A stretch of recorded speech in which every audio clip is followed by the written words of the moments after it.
Basaba ne banjabo erinnya lyange nze Samathias Mulumba wa Lukaggadduka ekyabusa basaba omusiime wa Ssaabasajja Kabaka era y'ensonga lwaki mulaba najjidde mu kanzu nze kayambadde kanzu abalala bajjidde mataayi kyokka ng'ate Busiro East Constituency ekiginnyonnyola obulungi byebifo ebyobuwangwa ebirimu Busiro East mwe muli Naggalabi obatikira Ssaabasajja Kabaka wa Buganda. Busiro East mwe muli ennyumba Nakibuuka. Busiro East mwe muli ekkomera lya Ssekabaka Kalema. Era Busiro East mwe muli akabira mwe bakola endagaano ey'olwenda. Ndi musiime wa Ssaabasajja Kabaka wa Buganda. Neebaza akakiiko k'okulonda olw'okunsunsula obulungi bakoze omulimu gwabwe bulungi nnyo. Ne tubeera nga kati ndi candidate awedde emirimu. Ndoze ebigambo bingi mubadde mubyulaba. Mukiraba bulungi nnyo ne stamp bagikoonyeeko. Ebigambo bingi mbadde mubiwulira. Nga mubiwulira oli ne boogera biri tosaanidde tewasoma tewakola ki. Nze omusajja ndi ku St. Lawrence University nkola BAPA oba Bachelor of Public Administration and Management. Ndi ku 3rd year semester 1. Era very soon ngenda kubeera nga nkola ki nga ntikkirwa. Katosobola kugamba muntu ali ku level eyo almost amaze degree nti ate teyakola ki teyasoma. Manyi nayingidde wano mu ngeri ya roba style. Abasinga tebandabye ab'amawulire. Ab'amawulire tebandabye ne bakyali bange tebakoze eki tebandabye. Nembeera mu ndeeyo. Kubanga saayagadde era abamu ne batandika okugamba bane mutuwulirizeeko baganda bange. Abamu ne batuuka n'okugamba waliwo n'omunnamawulire ambuuza nti batugambye nti obadde otidde nti ebitabo tebikola ki tebiwera. So neŋŋamba nti kati ebyo bye tuwulira ffe bulijjo buli kaseera nanga ate abimbuuza munnamawulire naye nebaza Katonda era nebaza ne Electoral Commission olw'omulimu gwabwe, nebaza National Unity Platform olw'okunteekamu obwesige, EMC n'ensunsula President wange Robert Kyagulanyi Ssentamu n'olukiiko lwe lwonna. Nebaza nnyo ground kubanga abantu bagenda ku ground ne babuuza ddala mu butuufu nti ani asaana ng'ogenda okulaba zaalinga opinion polls nga babuuza abantu 8 nfunako obulunga kumpi 78 nga basigadde bafuna bumeka 2. Sirimu bwomu mu race tulimu bangi ne bannange era weebali naye nsuubiza bannayuganda nti nsuubiza bannayuganda ne bannabusiro East mwenna nti ngenda bakiikirira bulungi nnyo. Ensonga eziruma Busiro East nzimanyi bulungi nnyo nga ne mu parliament ze ngenda okubakiikirira.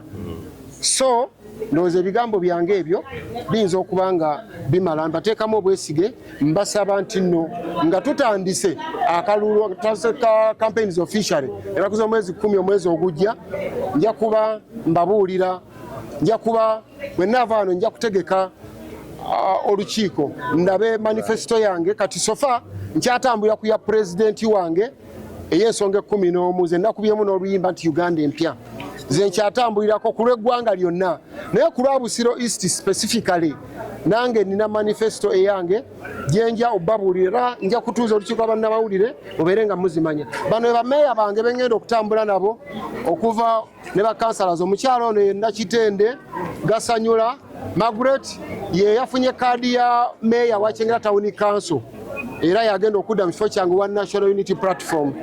Omwami ono ye Bantebya Daniel ye yafunye kaadi ya National Unity Platform eya Wakiso mumyuka oba Wakiso yawetteeka eryajjawo ekitongole kya Uganda Coffee Development Authority UCDA kubanga okuva lwe kyavaawo tulabye ebidobonkanye bingi mu mwanyi.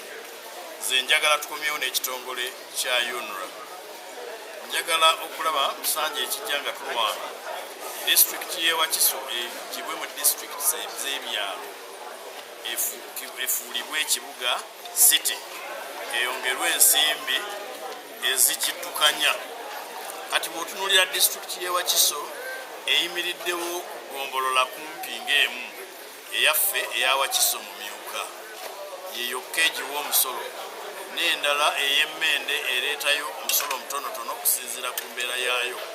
Tuwulira nti ne Namayumba tuyinza okuba tujjayo miliyoni nga ziizo teziwera na 10 zeziddukanya disitulikiti eno okuva lwe bagisalako municipalities ne town councils. Eddagala liri mu kugifuula kibuga. Twayisa resolution olw'okusalawo kwa parliament ku nsonga eyo era kwali kusimba Nakakongo naye gavumenti n'egaana okukissa mu nkola. Tulowooza nti mu parliament eddako kyekimu ku birina okusoosobazibwa era bye twagala okutandikirako okulaba nga kino kifuulibwa ekibuga city. Baali bateesezza okusalako entebe eyo bagifuule city Wakiso esigale nga lulo naye ne tusimba Nakakongo. Nze Kangave Fred MP2B Busiro East omuvuzi wa bodaboda ate omusomesa. Yenze gwe babadde baasiba omwaka mulamba okuva 2024 nakomyewo omwezi guwedde ogw'omwenda kati omwezi gumu ne weeks 2 nga ndi bweru nsazeewo njije ku tiketi y'FDC okulaba nga nkiikirira bana Busiro. Eddoboozi ly'omuntu wa wansi okulaba nga nalyo lisituka mu paliamenti ya Uganda. Bakadde bange honorable bino bye ngenda okukola ekisooka ngenda kubakiikirira. Bana Busiro East babadde tebakiikirirwa bulungi tebajja kujjula nja kuwaayo ensonga zaabwe mu paliamenti ya Uganda. Ate era ngenda kulaba nga bagabana ku tteka ya Uganda kwe kulaba nga budget ekolebwa Uganda nabo bafunamu era ngenda kugoberera essente za gavumenti wajje ziraga mu malwaliro okulaba nga eddagala lituukayo mu masomero okulaba nga entebe n'ebyo ebikozesebwa abaana b'amasomero nga bibatuukaho tusobole okufuna Munnayuganda ow'enkya nga muguvu. Bakadde bange ngenda kulwanirira omuntu wa wansi anti nze ndi muntu wa wansi. Ababooda babagobwe abakatale taxi salon fenna tube mu kintu ebyensoma n'emizannyo ndiwa bitungula basala eri abasomi jazzi bafuniranga ate mu abachipusi makanika ne bakanaabe mwina abemmera akusomesa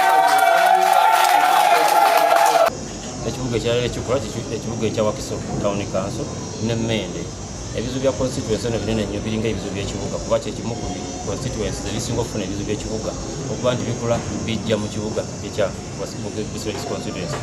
Njagala okutandikira ku bukulembeze obukomawo eri abantu. Omukiise kyasooka okulaba nti akoera ddala kwe kudda mu bantu kuba obubaka bwa parliament butegeeza nti nookola amateeka agogalire mu parliament nekyetaagisa okuba nga ate amateeka gano okomawo wansi n'ogajja mu bantu oba n'obabulira ebibadde mu parliament obukiise neetaganya okuba n'ekyenjawulo nti okoma mu bantu kiza nti nja kuvuga emmotoka nga omuntu ole wano wabula ne ofiisi ng'omuntu agiraba nti omubaka atuula wano. So kuba ebirowoozo by'abantu bya makulu nnyo okuzimba omubaka olw'ensonga njagala okulowooza nti ebibugu byentaka okuteekamu nnyo amaanyi l'essira eri omubaka yenna afaananako nga nze ekudda mu bantu. Twakikanyizaako n'ekibiina ne kinzikiriza nti Magoola amaanyi gali mu bantu. Abantu nga bwe basazeewo nti bwasobola genda weesimbewo abantu bajja kusalawo kuba amaanyi gali mu ki gali mu bantu. Naye nze ndi wa National Unity Platform era Kyagulanyi ye pulezidenti wange. Omubadde Kira municipality, Ntebe municipality, Makinge Ssaabagabo municipality and Nansana municipality. Ate na office ey'omukyala woman member of parliament. Olwaleero tulina Kyadondo East constituency, Busiro East constituency, Busiro North and Busiro South. So far Kyadondo East tugimaze tukolako, Busiro East tumaze tukolako ne Busiro South. Kati tusigazaayo Busiro North eyo tujja kugalawo okuwandiisa abo bonna. Omugatte kati twakawandiika abo bonna abavuddeyo bali 81. So far 81 candidates twakawandiika successfully have been duly nominated. Kutuuka saawa zino tunaba kufuna kusomoozebwa kwonna. Abaze kwewandiisa bonna bayiseemu, waliwo abazze nga balimu buntu butonotono gwe tukolako kubanga tulina ttiimu yaffe omulimu gwayo gw'okutereeza ebyo byonna bano abawaze kwewandiisa ne babitunulamu ne balaba nti bituuse ku mutindo gwa kukiiko ebyokulonda kumuyisaawo omuntu oyo nga duly nominated candidate to aspire for member of parliament. So abadde balinamu a few issues here.